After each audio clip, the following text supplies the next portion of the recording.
وجنبه ابراهيم عبد الخالق ما عرقش النهارده لسه ابراهيم.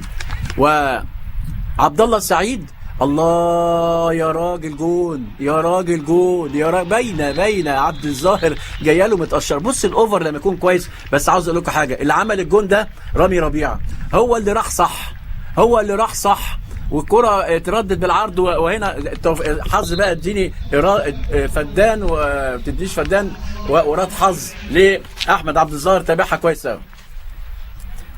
اللي جنب بص حضراتكم بص المروحه دي، المروحه هي ده الهدف، ده الهدف. وحظ عماد متعب وحش قوي، بس تابع كويس قوي وتسقط الكوره لعبد الظاهر، تبقى مقسومه لك يا عماد وتروح لعبد الظاهر. انما الولد ده هو صح، انما لو هو رايح عماد، لو راح بقوه كان جاب جون، انما هو رايح بنوع من البطء شويه، هنا كان لازم يروح ويقطع الشبكه. انما ترد على طول لعبد الظاهر ويحرز الاهلي هدفه الاول بعد 25 دقيقه. احمد عبد الظاهر بعد 25 دقيقة من